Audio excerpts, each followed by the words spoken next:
నేను ఒక ప్రశ్న మిమ్మల్ని ఎప్పటి నుంచి అడుగుదాం అనుకున్నాను వేణు గారు. మీకు జనం ముఖ్యమా, జగన్ ముఖ్యమా? చాలా సింపుల్గా చెప్పండి.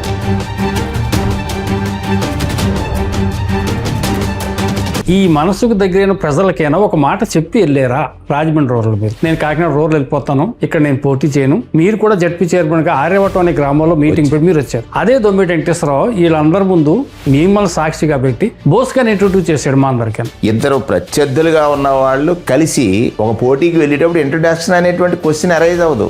దాన్ని పిలిస్తే వస్తాను, రాకపోతే లేదు. మిమ్మల్ని పిల్లదండి మీటింగ్ పక్క పిలవలేదు కదా, పిలిస్తే ఎందుకు రాను బ్రహ్మాండ వద్దును. సార్ 2024లో మిమ్మల్ని రాజమండ్రి రూరల్ పంపించి జగన్మోహన్ రెడ్డి గారు ప్రయోగం చేశారని మేము అనుకుంటున్నాం. ఏం చేద్దంటే అది టీడీపీకి అడ్డా, మిమ్మల్ని అక్కడికి ఎందుకు పంపాలి, ఆ సీట్ వస్తుందో రాదో తెలియక మేము పంపించారని మేము అనుకోవాలా? నాయకుడి యొక్క ఆలోచన దృష్టి ఎలా ఉంటుందంటే గెలవని చీటిని గెలిపించాలనేది ఉంటుంది. 4 సార్లు ఓడిపోయింది, గెలవాలి అనుకున్నప్పుడు ఆయన ఖచ్చితంగా ఒక పర్సనాలిటీని ఎంచుకుంటారు. ఆయనకి ధీటుగా పనిచేసేటువంటి వ్యక్తిని ఎంచుకున్నారు అని మీరు ఎందుకు అనుకోకూడదు? ప్రజాస్వామ్యం మీద ప్రజలకు నమ్మకం ఏముంటుంది? ఏం ఇష్టాసారంగా పరిపాలన చేశారు సార్ టీడీపీ? మరి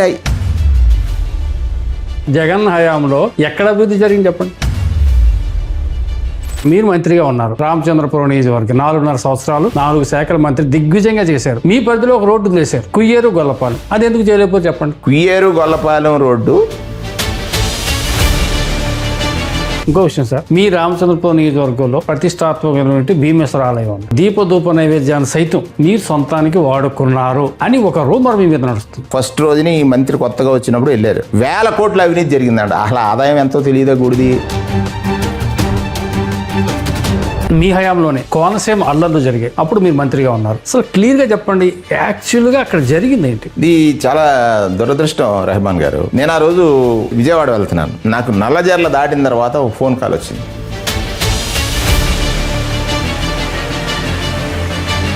సార్ జగన్ గారు మావిగన్ అని చెప్పేసి ఒక కొత్త నినాదం ఒకటి తీసుకొచ్చారు. చాలా మంది అనేది ఏంటంటే ఈయన అధికారంలో ఉన్నప్పుడు ఏమైపోయింది ఈ మావిగన్, ఇప్పుడు ఎందుకు తెర మీద తీసుకొచ్చాడు అంటే 3 రాజధానులు ప్రజల ఆమోద ముద్ర లేదు అని ఈయన వెనక తగ్గాడా అనేది పబ్లిక్ జరుగుతున్న ఒక టాక్. ఆ రోజు చంద్రబాబు నాయుడు గారు ఈ రాష్ట్ర ప్రజలని ఎలా మోసగించగలిగారు అని అనుకున్నప్పుడు